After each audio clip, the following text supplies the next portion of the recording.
Congratulations, Purdue, for a 77-71 victory today.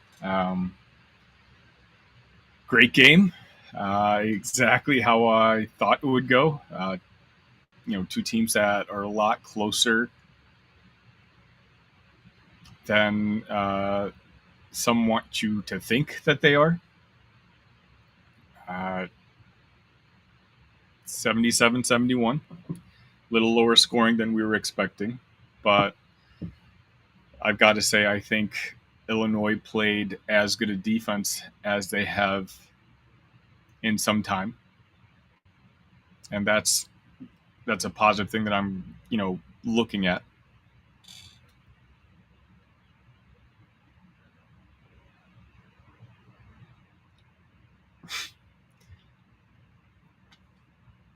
One second. It's I have my partner Austin join me in a second.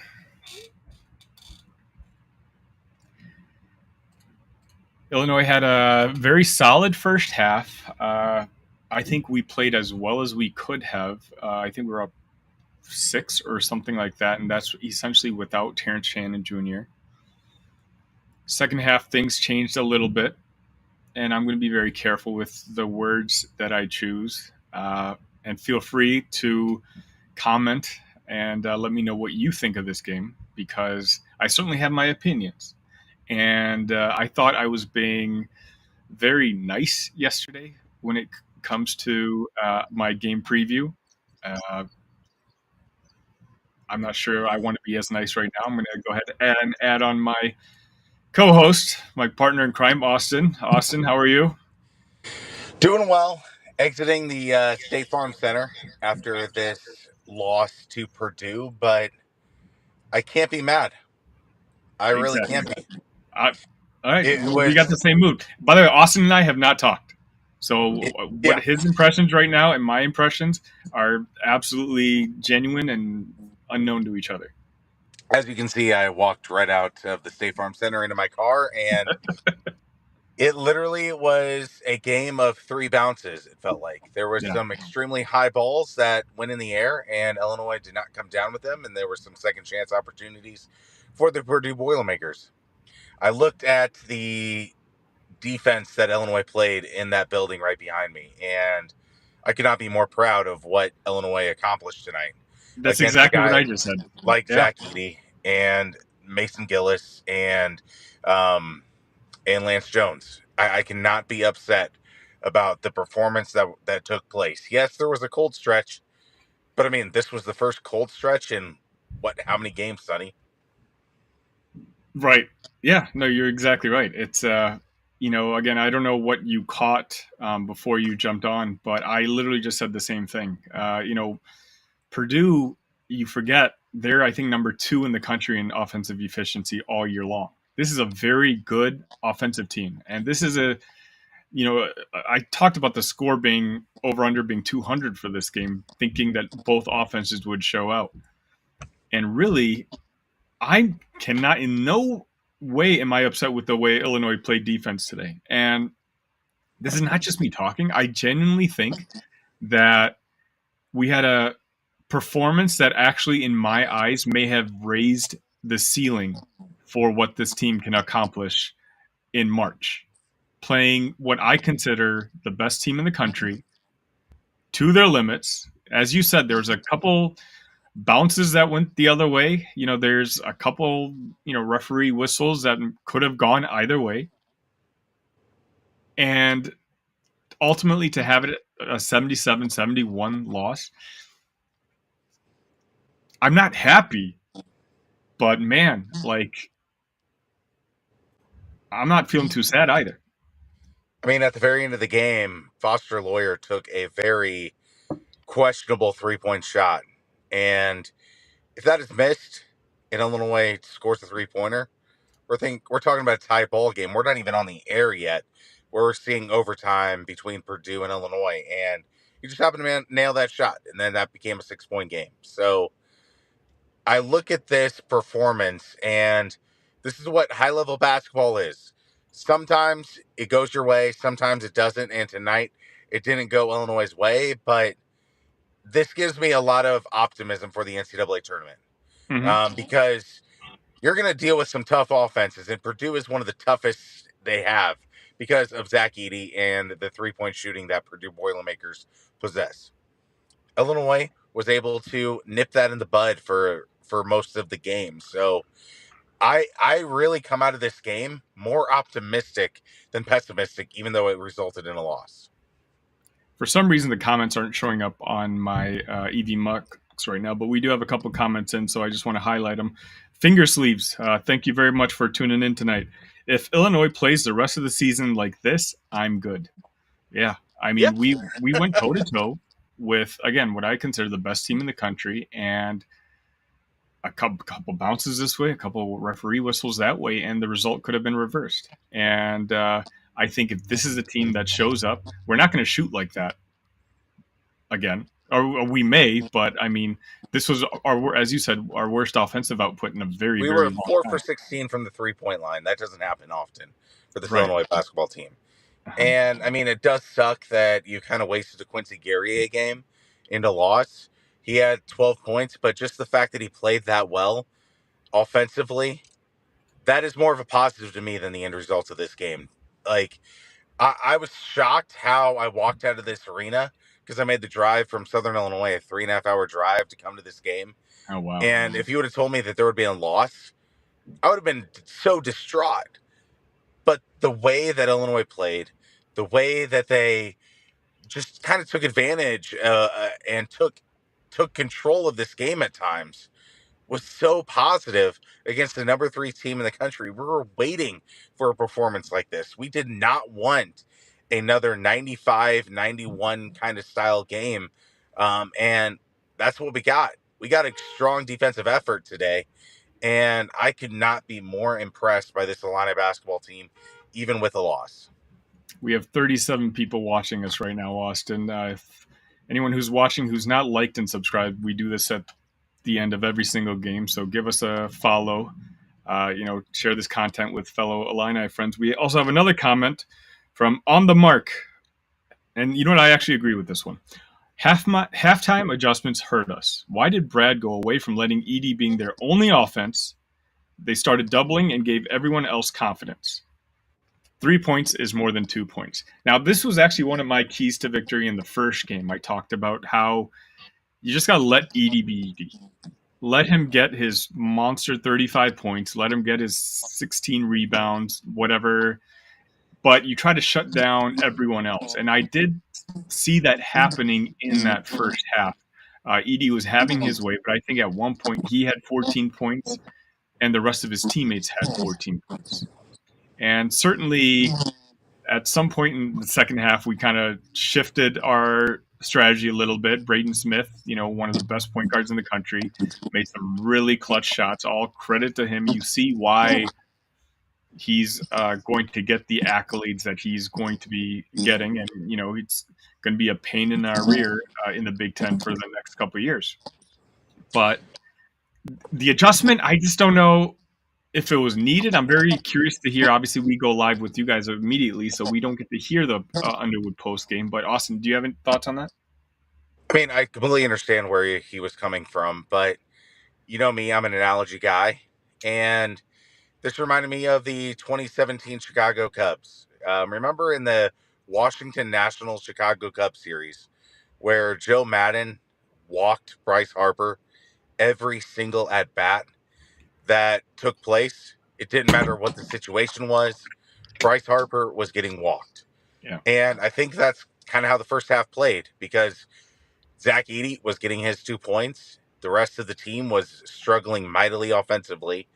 And in the second half, you decided to throw a beam down the middle to Bryce Harper, and he took it for a grand slam. And I think this is kind of what happened here is that you kind of change your strategy a lot, and that turned into the 3-point shots being made, and Zach Edey kind of let his teammates handle his business for the minute, and I just did not like that. But I completely understand where Brown Underwood was coming from, because you got to take away your most efficient offensive player for Purdue, and that was Zach Edey. And then this is the result. But again, I don't think that that should have happened, but I can see why Brown Underwood did it. Can you imagine the uproar if Coleman Hawkins stared down Edie or any opposing player the way Edie did twice in that second half? See, I was up in the 200 level, so I didn't really see that too terribly much from a zoomed in look. What was Zach Edey doing, really? You'll see. Like basically, he rejected Coleman twice. Obviously, if you recall that in the second half, Mhm. and while Hawkins is on the ground, Edie, instead of really going back on offense, just kind of stood there staring down at him, which is extra hilarious because you were at the game, so you didn't get to see these clips. But that second block of a dunk attempt that Coleman had was all hand. That was There was hardly any ball touched on that. That was a clear foul, but one of those that just was kind of missed by the referees. But at the conclusion of the play, Purdue goes the other way, except for Edie. Edie just kind of sits there and looks down on Coleman Hawkins, the angel Edie, which I've realized this. I keep saying nice things about Purdue, but their fan base is kind of like Notre Dame level smugness. It's all of our coach. He doesn't complain. Our coach, he's so respectful at all times. Look how classy Zach Edey is going over to Gene Katie at the end of the last game. Blah blah blah. It's the level of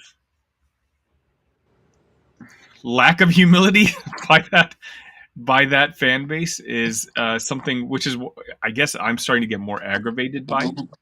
Um, People were upset with the "fu Edie" chants. They're they're college I kids. can't be upset with that. That's a college student This being is a college college student. kids. Yeah, exactly. This is what happens when you go into opposing stadiums. Like, are you telling me you go to Mackey and the student base there is just all nice and friendly all the time? No, it's two fan bases having fun with each other. This is a compliment to Zach Edey. Zach Edey's the best player in college basketball for 2 years running. He's got a certain level of respect that he gets from the crowd, and that antagonization is really out of pure respect. I mean, I can't wait to see what the Ken Palm ratings are for Illinois after this game, because I really think they might go up. Um, because defensively, this was such a great performance against such a high offensive efficiency team. So I'm excited to see what the defensive efficiency ratings look like after this game. I know we were damn near 100 after these games against Minnesota and the like. So I really can't wait to see what happens after this game. But going back to your point of Zach Edey and Matt Painter was complaining a lot. I was looking at him The after entire every game. single Zach Edey possession, and he was like, "Foul! There was hands! There was hands! Come on!" The Like, entire game. yes, No, it's funny because Russ from the Boiler Express podcast was complaining that pregame Underwood complains to the referees a lot. Blah blah blah. About complaining about Edie before the game started, and then I made a tweet. Five of the first six fouls were on Purdue, or sorry, were on Illinois in this game, and I made that tweet. Simple as that. And he responded by saying something along the lines of, "Well, Underwood cried to the refs, and it's evened out a little bit," which made me laugh for two reasons. Is because if you're watching the game at home like I was, you every time Painter was on the screen, he was yelling or complaining to a ref saying non-foul or that's a foul, blah blah blah. And second, it's gotten to the point where Purdue fans use it as a bragging point when the foul differential is even. I thought that it's just like, see, it's not that much in our favor. It's actually even today. And that they claim as a point of pride. yeah, it was 17 fouls for Purdue, 15 fouls for Illinois, and I still think that Illinois got the short end of the stick here. And that's not me um, being just a crybaby here, or a Cody crybaby, as Dwayne the Rock Johnson would say. Um, but I do feel like Illinois did get the short end of the stick, foul wise and officiating wise, at points. But there was one indication that gave me a little bit of pause, just the slightest, because Let's hear it. I've been in favor of what Illinois has been doing offensively. There was a lot of trepidation to shoot the ball tonight. I mean, there were moments where Luke Goody was open and he was scared to death. He passed that ball right away to the corner and wasn't going to shoot that baseline 3-point shot. Mhm. And there were times where Terrence Shannon Jr. was scared a little Yeah. bit to make the big shot. Justin Harmon wasn't. Amani Hansberry for a possession was not. But that's not the I key wish guy. they were. Yes, that's not the guys that you want to be overly confident that they can make that 3-point shot. But Yeah, yeah. some of the guys that you count on to make 3-pointers, if you're not shooting the ball, Luke Goody, what are you doing? Like, you may rebound the basketball well, but that's your only two big positives as an Illini basketball player right now. So there Especially was after some, yeah, he made that his first 3-pointer. I yep, thought it was straight ahead. I thought, okay, that's going to get him going. I really felt like we could have used a nice Goody game. Our friend Russ, again, who I just mentioned, chimes in. Illinois called for 15 fouls. Purdue called for 17. yep, Well, yeah, I know. I get it. Now, again, let's address the fact that Matt Painter the entire time is in the ref's ears. Uh, Anytime he was on screen, like I usually rewatch these games anyway. The very next day, thank you YouTube TV. I don't know if I can on Peacock actually. I don't know if I will, yeah, you can. but It's just like a WWE pay-per-view to perfect. watch. So maybe just for fun, I'll just kind of mark down every time Painter's on that screen and he's talking to a ref. This is a foul. Nope, that's not a foul because the Messiah Matt Painter, the angelic guy that the counter opposite of Brad Underwood is not what was on screen today. And again, no one's really complaining about. No one's saying the officiating was the deciding factor of this game. I don't think I've said it yet. We've been on for 18 minutes. A couple bounces went their ways, especially at the end. I forgot who that Purdue guy who just took that horrible shot with like I 20 believe that was seconds left. Foster Lawyer or Braden Smith, one of the Yeah, two. one of those. No, it wasn't Braden Smith because Braden Smith is the one who basically didn't he answer with a 3-pointer right then and there. That's Uh, right. so it wasn't Braden Smith. But that bounce, just the fact that it went straight to the Purdue guy instead of us having a chance to be, down 3, but with the ball with 20 seconds left. No, it was Braden Smith. Made 3-point shots, 77-71. Yeah, he was the one who made the 3. Yep. But didn't somebody else pass it to him? I think someone else had the rebound and then passed it to Braden Smith who nailed it. Fletcher Lawyer had an offensive rebound. Right. All right. Brad P chimes in. And again, sorry guys, for some reason the comments aren't showing up on my stream here. So I luckily I have it pulled up on my phone and I'll try to be keeping up. Brad P says, seemed like all the balls bounced right to Purdue in the last 2 minutes on those offensive rebounds. A lot of them did, sure. And again, that's why I really thought I was going to be very upset coming onto the stream today. There was one thing that I didn't agree with Brad Underwood here in terms of rotation use. I don't know why he shied away from Dane Danger for Amani Hansberry. Amani Hansberry had 4 fouls, didn't do much offensively. Dane Danger was 2 for 2, only 2 fouls. I know you needed a little bit more athleticism from the 4/5 position, but I think this could have been a more of a Dane Danger game. And he did some good things against Zach Edey, I thought. I thought so too. I completely And agree. so I think he shied away from Dane a little bit too early, thinking like, oh, he's not getting it done against Zach Edey. We need to change things around a little bit, add some fouls to Amani Hansberry. But I thought Dane was handling the job pretty well. I think Dane had a great game. I left a link in the comment section. I don't know if you guys are going to be able to see it or not because I don't know if this is working. But if anyone wants to jump on with us, feel free to do so. I thought Dane, and I think I kind of understood what Brad was doing. He was trying to match Edie up with a fellow big body.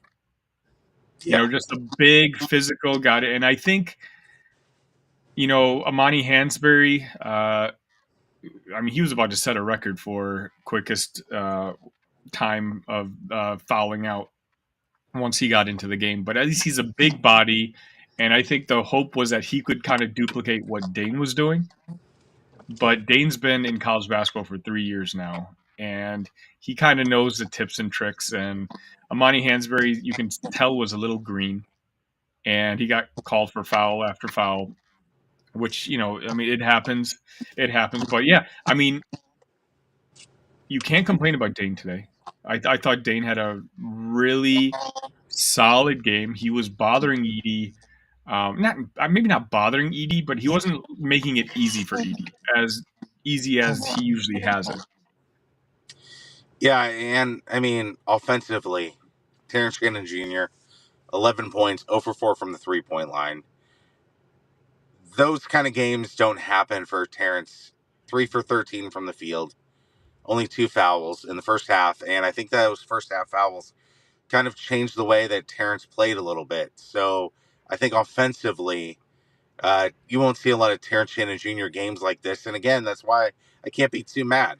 If Terrence Shannon Jr. scored 31 points and Illinois still lost, then that's whenever I would have a little bit of an issue. You're going to have bad games from your star players at times, and sometimes this is a result of that. You lose 77-71 in the Big Ten. And so, again, this is a game that feels like I should be way angrier at. I'm normally the pessimist of us two in this game, in this podcast for the Illini Cast, and I'm trying to be so pessimistic, but I can't. I can't. Yeah. This was a tough game. This is a game that'll give you some good hardened skin for March and for the Big Ten tournament, and this is a game that Illinois needed to play in, and they succeeded quite a bit over the stretch of this game. So I can't be too mad, Sonny. 'Cause, I mean, It's kind we of talk wild. about, like, one of the big arguments against Illinois, and one of I was listening to a Purdue preview show. I think it was yesterday morning, and one of the arguments that their words were essentially, like, they weren't really afraid of this Illinois team, was that we haven't played tough competition, that we haven't beaten anyone good yet, and in some manner of respect, like, I was trying to understand the angle that they came from. And I mean, I watched this game today, and again, it depends on a couple bounces going one way or the other. I don't think in any sort of way that Purdue was clearly a dominant team over Illinois. No, A slightly better team, yes, sure, but I said it in yesterday's preview show. I think if the teams play 5 times, Illinois wins 2 of them. And my opinion hasn't changed after watching this game.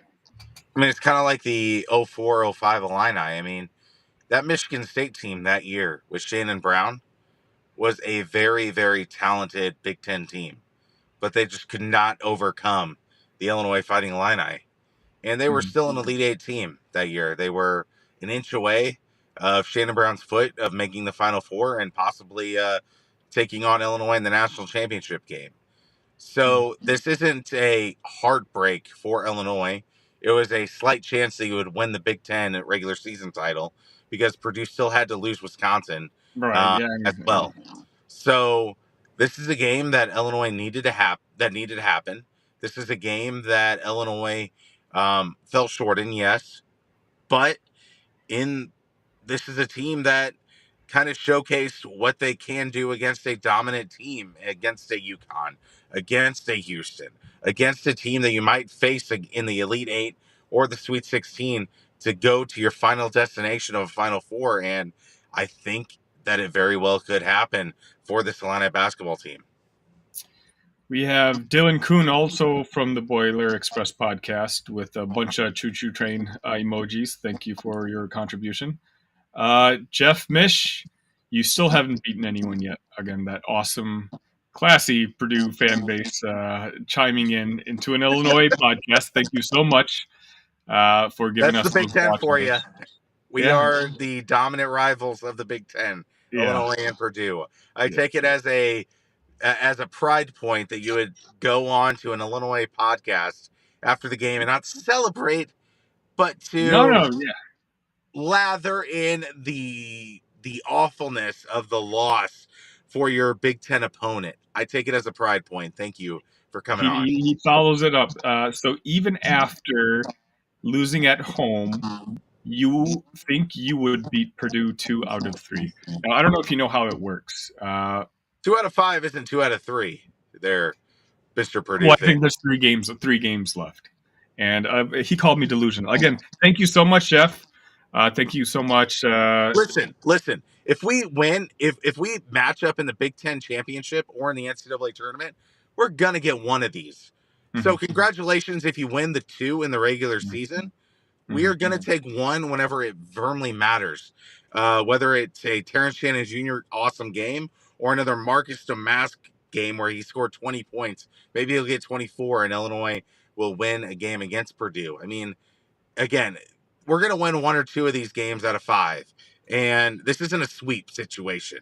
Okay, so Russ Johnson chimes in. Purdue has won 5 straight in the dominant rivalry. Now Russ actually does this a lot because I did a Purdue preview yesterday, and then he responded with an Purdue, like his own show, and he responded to none of my points, and like basically created his own points. Russ, no one says that this. What Austin is saying is that Illinois and Purdue are 2 of the best teams in the conference, and that in itself, that's why there's so much vitriol. So again, I don't know if you're having a bad 24 hours of understanding what we're saying, because a lot of your points yesterday or in your show today, I never said anything about Matt Painter not being the best coach in the conference. In fact, if you watch that, I literally kept saying he's the best coach in the conference, and you kept comparing him to Brad Underwood. Why? I don't know. Anyways, back to the game. Brad P says, time to watch Morez Johnson highlights. We can't even do that. Really? Yesterday he got Really? owned a little bit. We have a Big Ten tournament and an NCAA tournament that we're going to be a number 2 seed in and a number 4 or 5 seed in this NCAA tournament. Well, we do have to beat Iowa in order to lock in number 2, because if Northwestern sweeps their remaining schedule, then and if we lose to Iowa, they actually jump us because they beat Purdue this year. We're going to get a bye at least, okay? Like Yeah, we've locked in that double bye. So plus a 4 or 5 seed in this NCAA tournament. There's a lot to play for. When you have a guy like Terrence Shannon Jr. on your team, yes, he had a bad game here. We are going to be just fine. Yes, this was a bad moment for Illinois basketball, but we didn't get pummeled. We I don't had think it was 3 bad. bounces of the ball. It was we win that game. Mm-hmm. Yeah. So now that, well, I guess I don't think I've ever been this fired up, Sonny, in the positive sense of the podcast. Right. Yeah, especially you. Yes. I'm looking forward to the comments. Folks usually say you're the negative one, and you're pretty happy. I don't know if happy is the right word. I think both you and I are content. I'm pretty content. I'm content for where Illinois basketball's at. Exactly. This wasn't a game where I walked out of Illinois lost by 25, and then that's when the negative energy would start coming. But this was a game you lost by 6. There was 2 possessions where they hit deep 3-pointers or an offensive rebound bounced their way to an open 3-point shot. If those don't happen, Illinois wins this game, or at least we're in overtime, and who knows what happens there. So this isn't a game where you can be ultra negative about the outcome. Yes, it sucks that we lost, but really, what were we playing for versus Purdue? Because Purdue's not losing to Wisconsin. We've seen Wisconsin and their defense against great offensive teams. And Purdue's going to upend Wisconsin. They're going to win the Big Ten tournament, Big Ten title anyway for the regular season. So, again, this was a great outcome when you only lose by single digits. And I can't be too upset. Curtis Vance. Curtis, thank you for watching. He chimes in. Illinois are one of the very few teams in the country to have 0 losses by more than 10. Purdue can't say the same. Yeah. Yeah, I mean, I'm not fact checking. I'll trust you, Curtis. I know you're constantly watching in and chiming in on our show. So We appreciate you watching. I don't think I put a link to our Discord in the chat here in the description. I'll put it up afterwards, but feel free to join. There's some upcoming news that Austin and I will be excited to talk about soon, and it's a way for us to kind of communicate on game day. And doesn't have to necessarily be on this show, but I'll add that later. Curtis also chimes in. The 4 fouls on Edey that never got called on Hawkins' dunk to the rim. That was a big moment also. Yeah, that's what I'm saying. Like, that was a huge turning point because the second one was a clear foul. There's no one who watches that replay. They showed the replay almost immediately after. It was all hand, 0 ball, and Edey just stares down on him. The game is completely different if that's Edey's 4th foul. And we don't have, because Purdue came back and scored a basket there. Like, that's a pivotal moment in the game. Absolutely. And again, if we're boiling it down to, I hate saying that with the game, with the team that we just played, boiling it down. But again, if you just narrow it down to one single possession, this isn't a game that you can be overly upset about. If this happens in late March in Pittsburgh, Pennsylvania, as the number 4 seed, and you lose to BYU, then yes, be pissed off all you want. But this is a regular season game that doesn't matter in the grand scheme of the Illinois basketball experience. So well, that's the funny part, Austin. You say that, but every Purdue preview, every Purdue fan was telling you that this was our Super Bowl and that it didn't matter for Purdue. But now we've got Purdue fans showing up on Illini cast in a game that supposedly didn't matter for them. See, they wanted this game more than us. Like, yes, we wanted this game. I will not say that. I will not pretend that. Yeah, But we'll retract Purdue that. wanted this game so much because Terrence Shannon Jr. was in this lineup. He was not suspended like he was in the first matchup in Mackey Arena. So this is kind of like your Philadelphia Eagles versus Kansas City Chiefs in Week 9 of the NFL season, where you wanted revenge and you wanted a game that solidified your own self-esteem issues because you beat us with Terrence Shannon Jr. Congratulations. Will you do it a second time? Maybe, maybe not. Maybe it'll happen in the Big Ten tournament. Maybe it'll happen in the NCAA tournament in the Sweet 16, Elite 8, or hell, even a Final Four. But right now, congratulations. Good work. Good work. You won your Super Bowl. This game ultimately didn't matter for Illinois. Before we get on to the next point, I did want to bring up our sponsor again. See if I can find it. Sorry.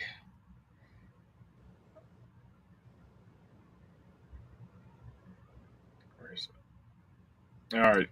Austin, you got a point while I look this up so we're not. Well, I know I want a Riverlands brew right now because you're firing me up. Yeah. See, the other thing is, to the point that we were just kind of talking about, is fine. Maybe the Purdue staff and team may not. The game may not, in the big picture, have mattered as much for them, just because of the implications. Purdue has already locked in the share of the Big Ten championship. But again, for me, it's just funny hearing these previews and of the Boilermaker fans talking about how they think this game doesn't matter, and we know that's not true because there's no 2 fan bases right now in college basketball that dislike each other more than the Purdue and Illinois fan bases. Purdue fans, like, that's where they were kind of coaching themselves up to say this game doesn't matter, because then if Illinois wins this game, it's like, well, we told you it doesn't matter. But now Purdue we're wins. going to be Wisconsin anyway, so why would we care about this matchup? Yeah, and Purdue wins, and guess who's in our chat rooms right now? Congratulations, you guys won your Super Bowl. Because, I mean, yes, Illinois lost in the first round last year in the NCAA tournament, but hey, so did you guys. You lost to a number 16 seed last year. You have so many insecurities right now that you're afraid that Illinois might usurp you by going to the second weekend, and you might be left in the dust in the typical Purdue fashion because Remind me, Purdue fans that are in the chat right now, when was your last Final Four? It was a while ago, right? Hey, beer lovers! Riverlands Brewing Company, your favorite Chicagoland craft beer friends, are throwing a big party for their 5-year anniversary and hope you can join them. On Saturday, March 23rd, they're releasing the much anticipated barrel aged anniversary stout, Riverlands 5, and their anniversary triple IPA. For those who cannot make the party, you can find Riverlands beer in the Chicagoland area craft beer store. See riverlandsbrewing.com for details. Or for those out of state, you can find limited selections of our beer at tavour.com. Riverlands Hey, Brewing Company. Brewery by friends for friends. hey, Sonny, can we convince Riverlands Brewing Company to have a Purdue Pete Tears IPA? Maybe. I'll talk to the guy. I try to stop by on the weekends anyway. Michael JB, thank you for chiming in. It's Purdue guards were ice cold assassins in the second. Where were we? Absolutely. I mean, Braden Smith, he made some of those shots, which like it's popular to say or hyperbolic to say those are daggers, but Braden's shots were absolutely daggers. They're just completely clutch. All credit to him. He's a fantastic basketball player. Absolutely. John Haim, it's fun to listen to all the whining. Purdue is just better. Case close. Thank you so much, John. Again, we appreciate you chiming into the Illinois show to offer that very constructive feedback. This isn't whining either. Very That's the proud. funny part. This is what I'm saying. Like most of the time, we've been giving credit to Purdue, but again, it's very typical of their fan base, which they like to point at Illinois being a certain way, but we're seeing it live right now. What the kind of stuff that we have to deal with. Curtis Vance once again chimes in. Purdue is better right now with a generational monster. It'll be fun to see how you handle this after the beloved Edie leaves. I would personally like. I know Bardo and Hummel were talking mid-game. My mom was texting me during this game, and they said that it would be awesome to see what Kofi Coburn was able to do against Zach Edey, and that's what I would like to see. I mean, nobody in the Big Ten right now. He's kind of enjoying this post hype going on for Illinois for big men in the Big Ten right now. He's the only one left standing, so. I would have liked to see him against an Ethan Happ. I would like to see him against a Kofi Coburn. Like these guys who were generational big for their university. Yeah. And again, Edie, like you said, all respect to him, generational, one of the best big men I've ever seen when it comes to college basketball. And while I don't think the drop for Purdue is going to be that bad, like they're still going to be a 20-win team because Matt Painter's a fantastic coach, and a lot of their talent is going to be coming back next year. I know they lose Edie and they lose Lance Jones, but Smith isn't an NBA sized player, so he'll be back.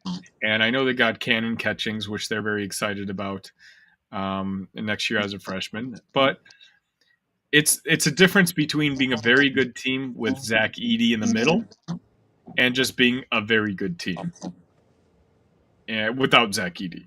Right. So, it'll be fun to watch. And this rivalry isn't really going to be going anywhere.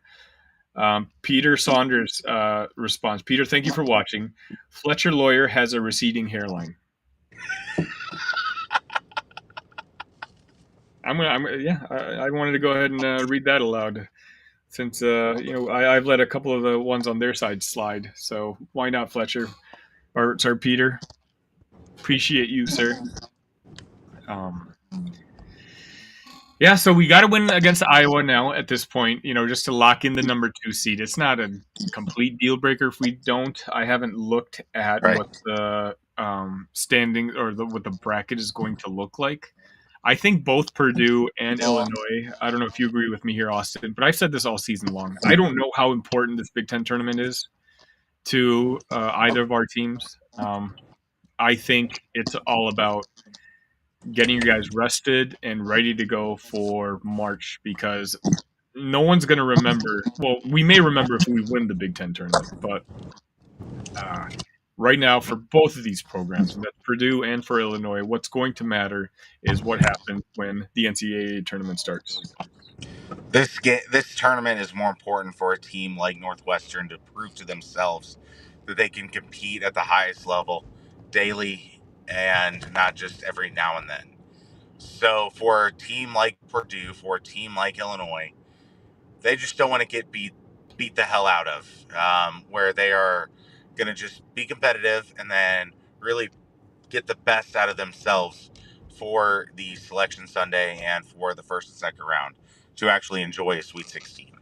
Mm-hmm. Curtis responded, Quincy was hot in the first half. Not sure why Underwood rode with Goody much of the second half. Yeah, Austin referred to this earlier. One of the biggest chains to all this is ruining Quincy game.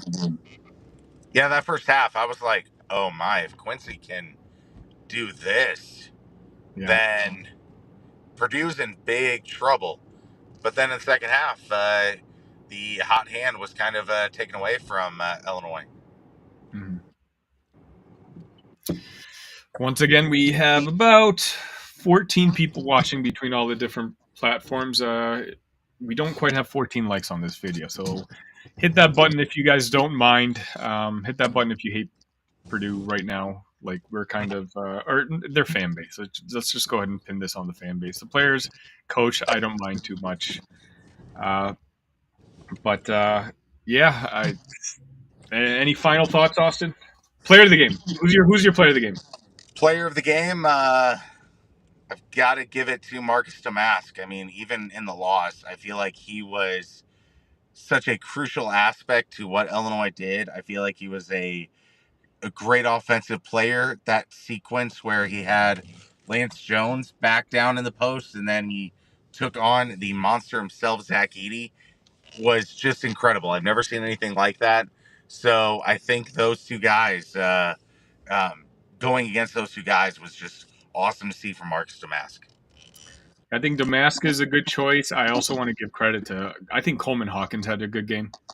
He kind of did everything on the floor. Reading his stats, he had 13 points, 5 of 10 field goals, but he had 9 rebounds and 3 steals. And again, there's no good way to guard Zach Edey, but you can tell he like with the constant swipes, his style of defense of just swiping at the ball kind of annoyed him a bit, and that's really the best case scenario of what you can do nowadays.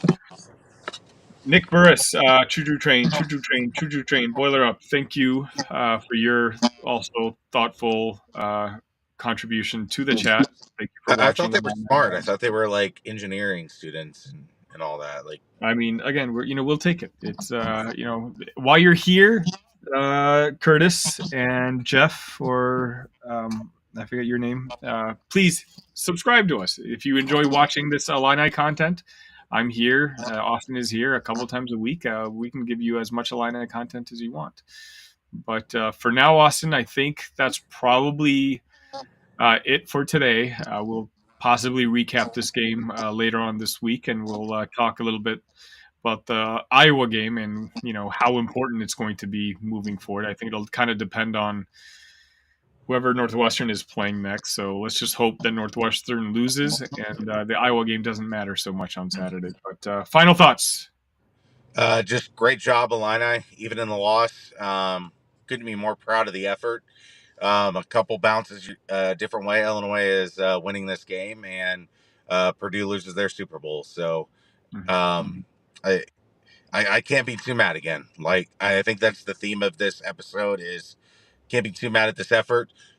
Purdue didn't score 95 points. It was a pretty standard Big Ten operating procedure game, and Illinois just ended up on the short side of the stick. So again, can't be too upset.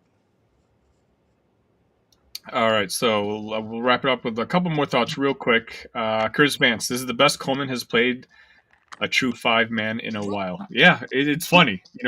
He's kind of gotten destroyed when he's being asked to play bigger guys solo, but arguably his best solo game was against Edey right now, at least tonight.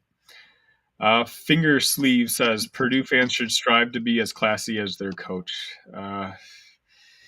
Yeah, I mean that's just Just slick back your hair, and you're already there.